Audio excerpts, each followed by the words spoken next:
শীতকালীন সংসদ অধিবেশন চলাকালীন দেশের স্বরাষ্ট্রমন্ত্রী অমিত শাহজি ভারতের সংবিধান প্রণেতা ডক্টর বি.আর. আম্বেদকরের প্রতি যে অশালীন মন্তব্য করেছেন তার প্রতিবাদে আজকে সারা দেশ সেখানে উত্তাল।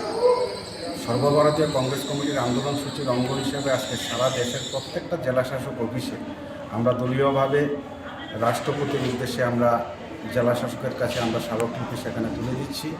সেই স্মারকলিপিতে যে আমাদের মূল যেটা দাবি, ভারতের সংবিধান রচয়িতা ডক্টর বি.আর. আম্বেদকর সাহেবের প্রতি যে কুরুচিকর মন্তব্য উনি করেছেন দেশের স্বরাষ্ট্রমন্ত্রী হয়ে, তাকে অবিলম্বে সেখানে পদত্যাগ করতে হবে। যতক্ষণ পর্যন্ত উনি পদত্যাগ না করে ততক্ষণ পর্যন্ত আমাদের জাতীয় কংগ্রেস আমরা যে আন্দোলন ধারা সেখানে চলছে সেই ধারা সেখানে অব্যাহত থাকবে। এবং আমরা বলতে চাই যে ভারতীয় জনতা পার্টি যদি মনে করে যে ভারতের সংবিধান তারা পাল্টে দেবে এবং ভারতের দলিত সম্প্রদায়ের প্রতি অবিচার করবে, সেটা জাতীয় কংগ্রেস কখনো সেখানে মানতে পারে না। আমরা বরাবরই এই দেশের অখণ্ডতা, দেশের ঐক্য, দেশের সংহতি এবং সমস্ত সম্প্রদায়ের মানুষের প্রতি সেখানে কংগ্রেসের দায়বদ্ধতা রয়েছে। কাজেই ভারতীয় জনতা পার্টির এই ঘৃণ্য রাজনীতির বিরুদ্ধে আমরা সেখানে তীব্র ধিক্ষা জানাই।